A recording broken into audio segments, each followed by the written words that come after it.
नमस्कार, FM news देख रहे हैं आप। मैं हूं आपके साथ अंजलि सिंह। बुलेटिन की शुरुआत करते हैं इस बड़ी खबर के साथ। जैसा कि सूचना और प्रसारण मंत्रालय ने पाक से चलने वाले यूट्यूब चैनल्स पर डिजिटल स्ट्राइक की है और सूचना और प्रसारण मंत्रालय ने भारत की राष्ट्रीय सुरक्षा, विदेशी संबंधों और सार्वजनिक व्यवस्था से संबंधित दुष्प्रचार फैलाने वाले 16 यूट्यूब चैनल्स को ब्लॉक कर दिया है और इन 16 यूट्यूब चैनल्स में 10 भारतीय और 6 पाकिस्तान से संचालित हो रहे थे। भारत सरकार ने इन यूट्यूब चैनल्स को आईटी नियम 2021 के तहत आपातकालीन शक्तियों का उपयोग करके ब्लॉक किया है। ये यूट्यूब चैनल भारत में राष्ट्र विरोधी विचारों, सांप्रदायिक विद्वेष भड़काने और दहशत का माहौल बनाने की कोशिश कर रहे थे और इन चैनल्स पर 68 करोड़ से ज्यादा सब्सक्राइबर थे। 5 अप्रैल को भी सूचना प्रसारण मंत्रालय ने भारत की राष्ट्रीय सुरक्षा, विदेश संबंधों और सार्वजनिक व्यवस्था से संबंधित दुष्प्रचार फैलाने वाले 22 यूट्यूब चैनल्स को ब्लॉक किया था और यह पहला मौका था जब आईटी नियम 2021 के तहत पहली बार 18 भारतीय यूट्यूब चैनल्स ब्लॉक किए गए थे और इस दौरान 4 पाकिस्तान स्थित यूट्यूब समाचार चैनल भी ब्लॉक किए गए और यूट्यूब चैनल दर्शकों को गुमराह करने के लिए टीवी समाचार चैनल्स के लोगो और फर्जी थंबनेल का इस्तेमाल करते थे। इसके अलावा 3 ट्विटर अकाउंट, 1 फेसबुक अकाउंट और 1 न्यूज वेबसाइट को भी ब्लॉक किया गया था।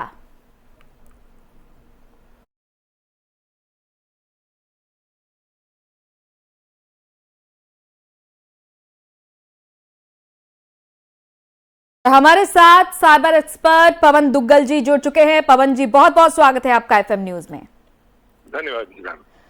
पवन जी, देखिए, अब इन 16 यूट्यूब चैनल्स को ब्लॉक किया गया। हालांकि ये कोई पहली बार नहीं है जब अचानक से इस तरह से यूट्यूब चैनल्स को ब्लॉक किया गया है, लेकिन अब क्या समझा जाए इस तरह से ऐसा अचानक से यूट्यूब चैनल्स को ब्लॉक किया गया?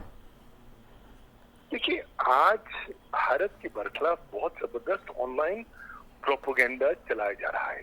इसे हम साइबर युद्ध का भी एक स्वरूप कह सकते हैं और जब से यूक्रेन वॉर आई है उस युद्ध के बाद से हम देख रहे हैं कि इस तरह की साइबर गतिविधियां बहुत ज्यादा तेज बढ़ रही हैं भारत के बरखलाफ। शायद कहीं ना कहीं हैकिंग कम्युनिटी को लगता है कि भारत ने जो स्टैंड लिया है वो उसको नहीं लेना चाहिए था या किसी भी कारणवश, तो क्योंकि इतनी जबरदस्त एंटी इंडिया प्रोपोगेंडा आ गया है तो सरकार के पास पावर्स हैं सेक्शन 69A भारत के सूचना प्रौद्योगिकी कानून में, ताकि वो इस तरह की कोई भी जानकारी को ब्लॉक कर सके जो ब्लॉक कर रहे हैं। मुझे लगता है कि ब्लॉकिंग कोई बहुत ज्यादा कारगर और इफेक्टिव सफल रास्ता नहीं होती। कहीं ना कहीं आप ब्लॉक वेबसाइट की ट्रैफिक को ज्यादा बढ़ाने में अपना योगदान दे देते हैं, लेकिन आज किसी भी सॉवरन जो कंट्री है उसके पास ब्लॉकिंग के अलावा ज्यादा विकल्प है नहीं। एक तो यह है कि जो उनका ब्लॉकिंग आपने करनी है, जिस प्रकार की वेबसाइट की बात कर रहे हैं, उसको काउंटर करने के लिए आप दूसरा नैरेटिव ऑनलाइन चलाइए।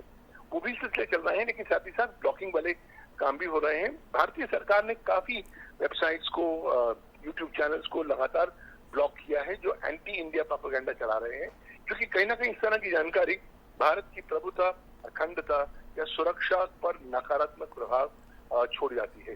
तो कहीं ना कहीं भारत की सॉवरेन इंटरेस्ट का संरक्षण करने के लिए जरूरी है, लेकिन ये चूहे बिल्ली वाली खेल चलता रहेगा।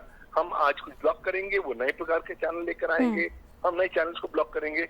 हमें लगातार सतर्क और सावधान रहना पड़ेगा। बिल्कुल। अब देखिए, जो नया आईटी नियम है उसमें कई जरूरी बातें हैं जो 2021 में नए दिशा निर्देश आए थे।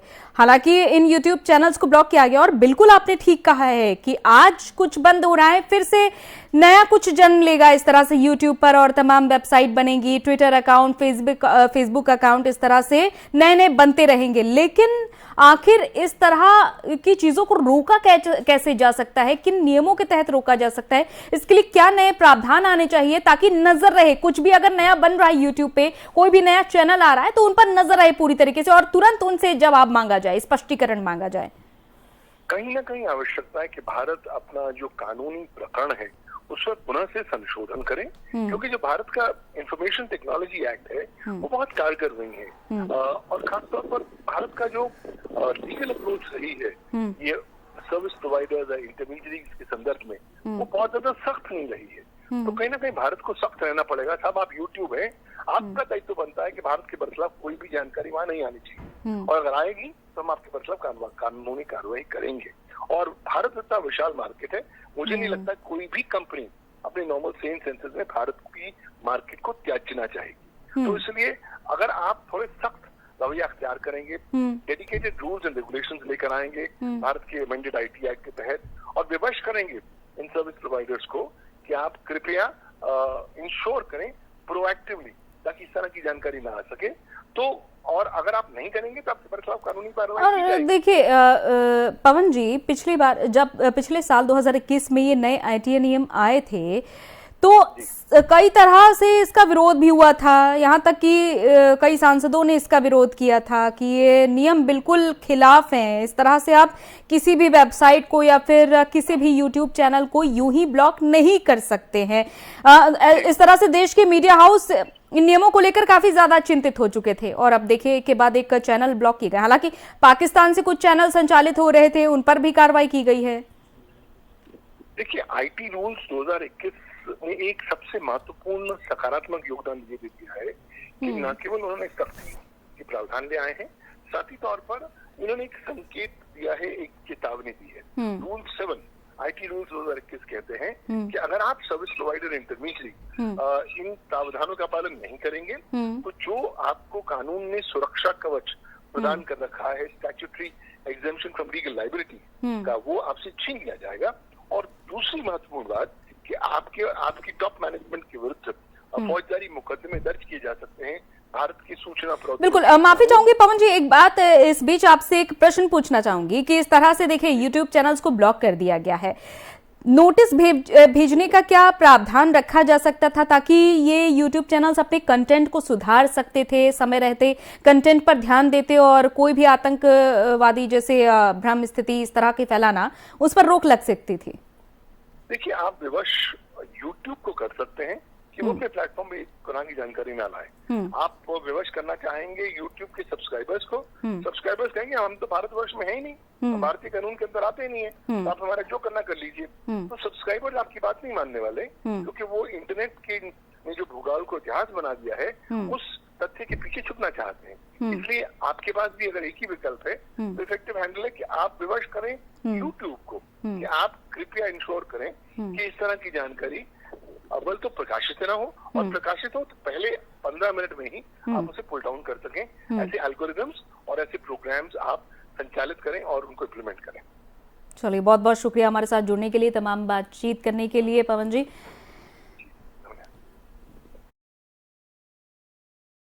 देश विरोधी गतिविधियों के चलते इन यूट्यूब चैनल्स को ब्लॉक किया गया है। जो नए आईटी रूल्स आए थे 2021 में, वो काफी कुछ कहते हैं और इनकी जरूरत भी थी और इसके चलते अब ये देखें कार्रवाई भी हो रही है एक के बाद एक।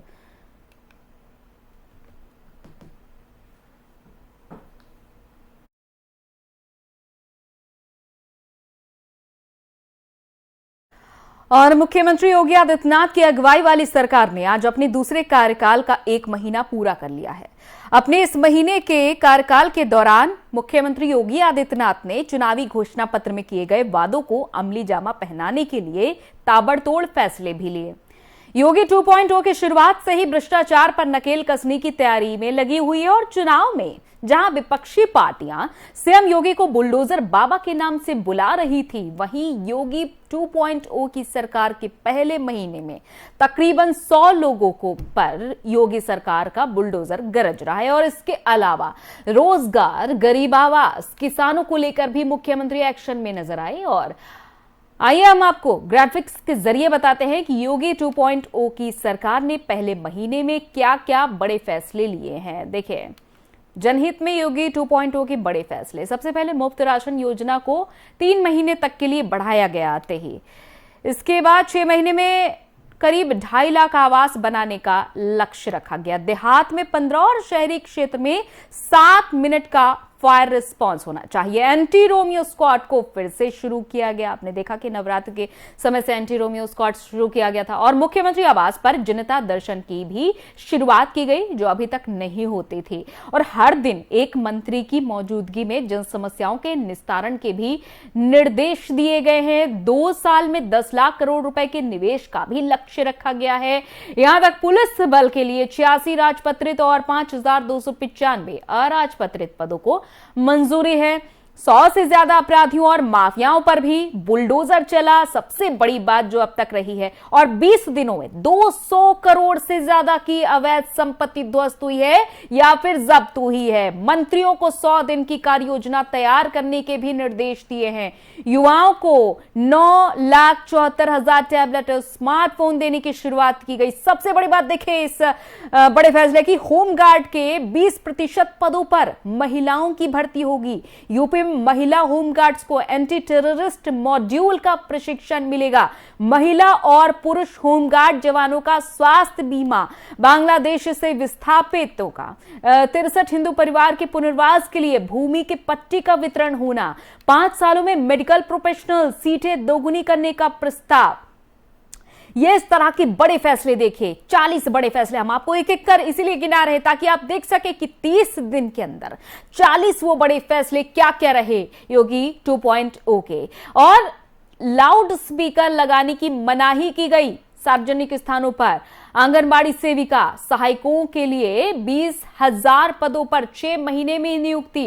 और अयोध्या में नियमित रामलीला का आयोजन होना। वाराणसी में संत रविदास संग्रहालय और सांस्कृतिक केंद्र को स्वीकृति मिलना। पुरोहित कल्याण बोर्ड का गठन होना। तो ये अहम बड़े फैसले रहे हैं योगी सरकार 2.0 के गठन के बाद से। सबसे बड़ा फैसला आते ही 3 महीने तक मियाद बढ़ा दी राशन मिलने की, जिसका फायदा 15 करोड़ लोगों को हो रहा है।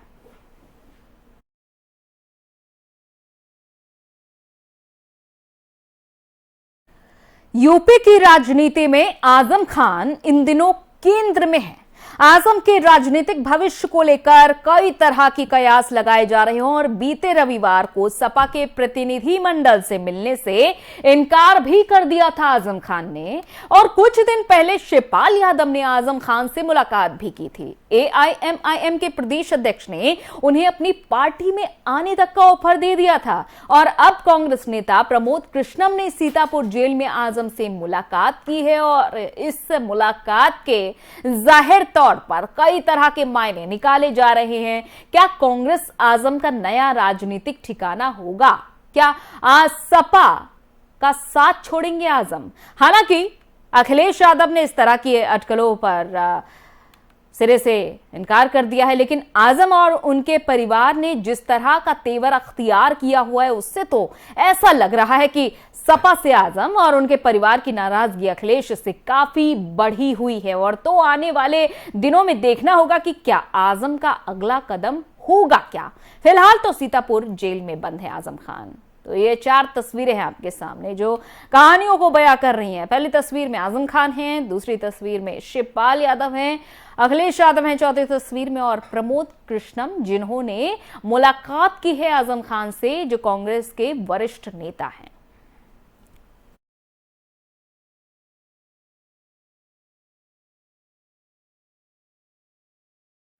और आइए अब आपको हम सुनाते हैं कि जेल में आजम से मिले नेताओं ने क्या कुछ कहा है। आजम खान से मिलने के लिए मैं कोई रणनीति बनाने नहीं आया था, उनके हालचाल जानने आया था, उनकी सेहत की जानकारी लेने आया था। और मैं ऐसा मानता हूं कि उनके खिलाफ जुल्म हुआ है। आजम खान के ऊपर बहुत ज़्यादा जुल्म और ज़्यादती हुई हैं। और उत्तर प्रदेश सरकार के मुखिया आदरणीय योगी आदित्यनाथ जी एक साधु हैं, एक योगी हैं, सन्यासी हैं। सन्यासी समदर्शी भाव का होना चाहिए। सन्यासी का हृदय विराट होता है। उनकी हुकूमत में किसी निर्दोष व्यक्ति के ऊपर जुल्म होना ये अपने आप में अन्याय है। मिले आप, क्या बात हुई? क्या आप? मैं उनसे मिला, काफ़ी देर उनसे बात हुई। उन्होंने मुझे खजूर खाने को दिए, मैंने उन्हें गीता भेंट की। गीता न्याय का ग्रंथ है, सत्य का ग्रंथ है। और अधर्म पर धर्म की जीत का ग्रंथ है। आजम खान साहब ने उनसे अच्छे संबंध हैं। वो हमारे आश्रम कल्की धाम भी आते थे। आज वो संकट में है। मेरा फर्ज बनता है कि मैं उनका हालचाल जानने के लिए आऊं। इसीलिए मैंने जिला प्रशासन से, जेल प्रशासन से उनसे मिलने की अनुमति मांगी थी। जेल प्रशासन ने मुझे उनसे मिलने का मौका दिया। मैं उनका भी शुक्रिया अदा करता हूं। उन पर जुल्म, अत्याचार और अन्याय करने का काम कर रही है। सर आपसे पहले शिवपाल जी आके चले गए, कहीं सपा ने देर तो नहीं कर दी आने में? नहीं, हम लोग पहले भी उनसे मिले हैं और 2 बार कोरोना काल में उनको कोरोना हुआ और वो लखनऊ में भर्ती रहे आईसीयू में, तब भी हम लोग उनसे वहाँ मिलने के लिए गए। लगातार हम लोग ये मांग कर रहे हैं कि आजम खान साहब को जेल से रिहा किया जाए। इतनी खराब हालत होने के बाद भी, बीमार होने के बाद भी सरकार ने उनके ऊपर फर्जी मुकदमे लगा रखे हैं और 26 महीने से अधिक समय से आजम खान साहब जेल के अंदर बंद हैं। भारतीय जनता पार्टी की सरकार ये चाहती है कि दमन, जुल्म और तानाशाही से जनता की आवाज़ दबाई जाए। विपक्ष के नेताओं की आवाज़ दबाने का ये सरकार काम कर रही है और लगातार मुख्य मुद्दों से जनता का ध्यान बांटने के लिए ये सरकार काम कर रही है। आपने देखा कि कैसे बरेली में सापा के एक विधायक का पेट्रोल पंप गिरा दिया गया, शाहजहांपुर में एक सापा के विधायक का मकान गिरा दिया गया और ऐसे ही पूरे प्रदेश में भारतीय जनता पार्टी की सरकार दमन, जुल्म, अन्याय और तानाशाही से काम कर रही है। लगता है प्रदेश में अघोषित रूप से आपातकाल लगा हुआ है। हम लोग लोकतंत्र सेनानी हैं। आजम खान साहब और हम आपातकाल में 20 महीने लगातार जेल के अंदर बंद रहे थे। उस समय 20 महीने में रहे थे। आज 26 महीने से आजम खान जेल के अंदर बंद हैं।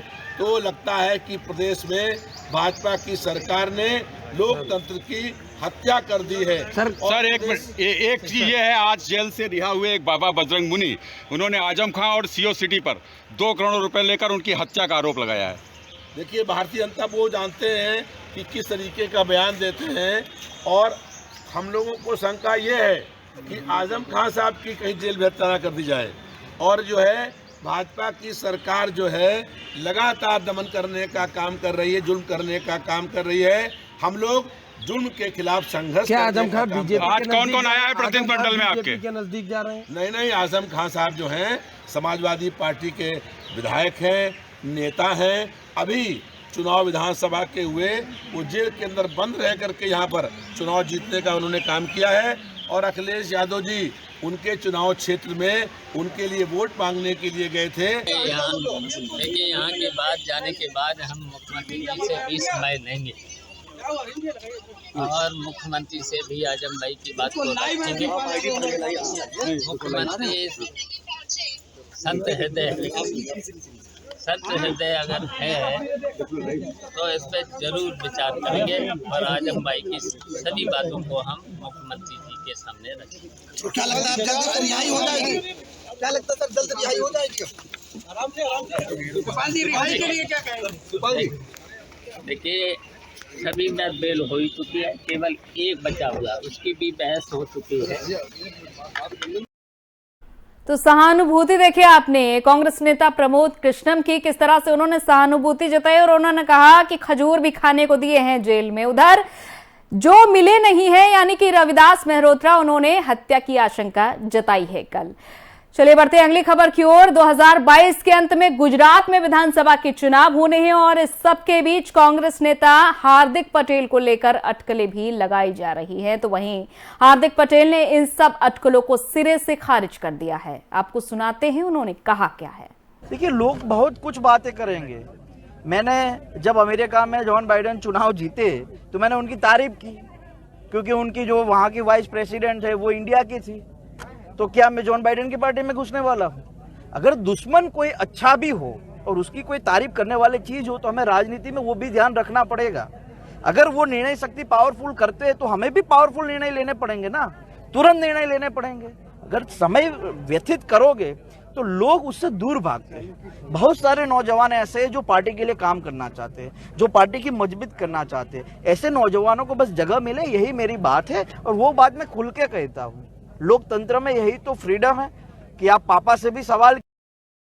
और जिग्नेश मेवानी को आज जमानत मिली और उसके फिर से फिल्मी कहानी की तरह पुलिस ने उन्हें गिरफ्तार कर लिया है। दरअसल गुजरात के विधायक जिग्नेश मेवानी को असम के कोकराझार कोर्ट से सोमवार को जमानत मिल गई।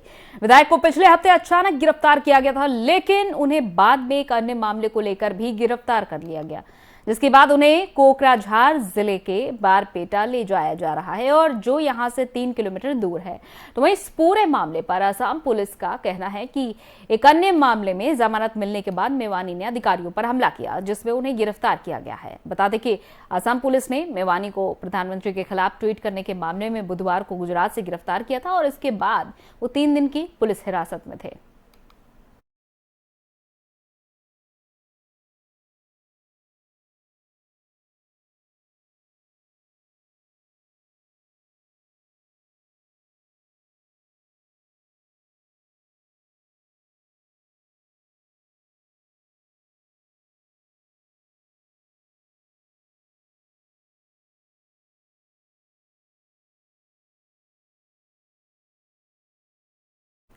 और अमरावती से निर्दलीय सांसद नवनीत राणा और उनके विधायक पति रवि राणा को बॉम्बे हाईकोर्ट से झटका लगा है।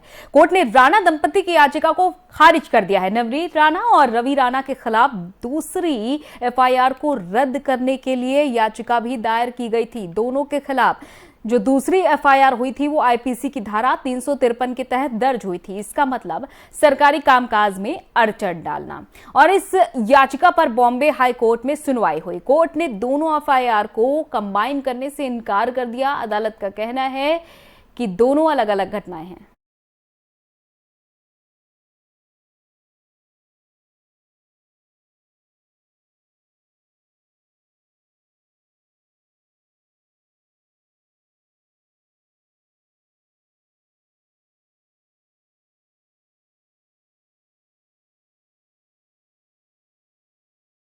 साउथ दिल्ली के सत्य निकेतन इलाके में एक निर्माणाधीन मकान गिर गया, जिसमें 5 मजदूर दब गए और दोपहर 1:25 पर मकान में काम चल रहा था, तभी यह हादसा हुआ। पुलिस और फायर ब्रिगेड और एनडीआरएफ की टीमें मौके पर पहुंची। मजदूरों को मलबे से निकालने की कोशिश की गई। घटनास्थल का वीडियो भी सामने आया है, जिसमें दिखाई दे रहा है कि घर का आगे का हिस्सा पूरी तरीके से धंस चुका है। जेसीबी की मदद से मलबे को हटाया गया है। तो वहीं दिल्ली के मुख्यमंत्री अरविंद केजरीवाल ने ट्वीट करके इस हादसे पर दुख जताया है। केजरीवाल ने ट्वीट में लिखा कि यह बेहद दुखद हादसा है।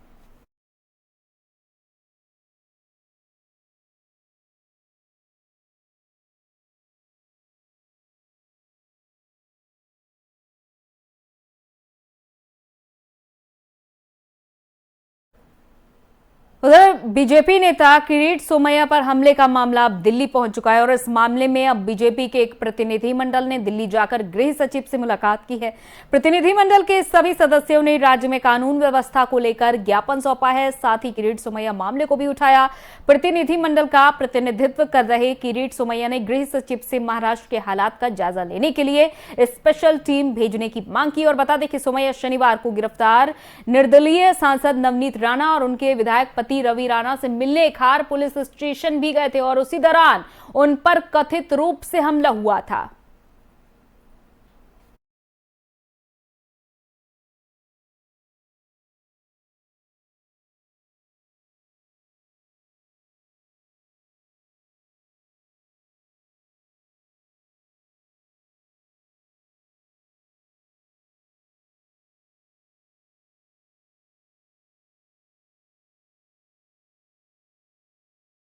और बीजेपी नेता किरीट सोमैया पर हुए हमले को लेकर महाराष्ट्र बीजेपी के डेलीगेशन का दिल्ली में गृह सचिव से मिलना शिवसेना को रास नहीं आ रहा है और यही कारण है कि संजय राउत ने बीजेपी पर निशाना साधा है। उन्होंने क्या कुछ कहा, सुनवाते हैं आपको। मुझे मालूम नहीं कौन जा रहा है, कोई डेलीगेशन जा रहा है, 2-4 लोग पकड़कर। क्या हो गया महाराष्ट्र में, किसी को यहाँ थोड़ा खून आ गया है तो राष्ट्रपति शासन लगाने के लिए बताइए, अगर आपकी कोई समस्या है तो आप महाराष्ट्र के मुख्यमंत्री से मिलिए, महाराष्ट्र के गृह मंत्री से मिलिए, आप उनको अपना निवेदन दीजिए। लेकिन आप दिल्ली में जा रहे हो, ये क्या चल रहा है? उत्तर प्रदेश में 3 महीने में 17 बलात्कार हुए हैं, हत्याएं हुई है, आपको मालूम है? तो क्या राष्ट्रपति शासन लगाएंगे वहाँ? तो राज्य का लॉ एंड ऑर्डर का विषय है, राज्य देख लेंगे। योगी जी सक्षम है, मैं मानता हूँ, योगी जी काम कर रहे हैं। महाराष्ट्र में उद्धव ठाकरे के नेतृत्व में काम हो रहा है। तो यहाँ से भागेंगे 4-5 लोग पकड़कर, दिल्ली में उठेंगे, महाराष्ट्र को बदनाम करेंगे। ये तमाशा बना रखा है लोगों ने। चलो धन्यवाद। संजय पांडे मदत करत नाहीये। संजय पांडे एक सक्षम अधिकारी आहेत। और महाराष्ट्र के सांसद नवनीत राणा की मुख्यमंत्री उद्धव ठाकरे के निवास पर हनुमान चालीसा पढ़ने की मांग वाले मामले ने पहले से ही इतना तूल पकड़ रखा है और अब इसके जवाब में एनसीपी की महिला नेता ने प्रधानमंत्री नरेंद्र मोदी के निवास के सामने नमाज, हनुमान चालीसा, दुर्गा चालीसा, नवकार जैसे मंत्रों का पाठ करने की भी अनुमति मांगी है। एनसीपी नेता फहमीदा हसन ने गृह मंत्री अमित शाह को पत्र लिखकर समय भी मांगा है। तो फहमीदा हसन का कहना है कि हमेशा अपने घर में हनुमान चालीसा का पाठ और दुर्गा पूजा करती हैं वो, लेकिन जिस तरह से देश में महंगाई, बेरोजगारी बढ़ रही है, उसको लेकर देश के प्रधानमंत्री नरेंद्र मोदी को जागना जरूरी हो गया है।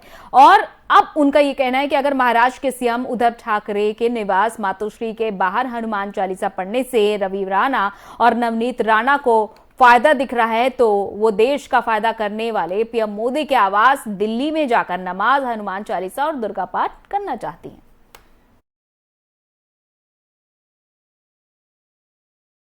चलिए इसी के साथ इस बुलेटिन में इतना ही, इजाजत दीजिए, नमस्कार।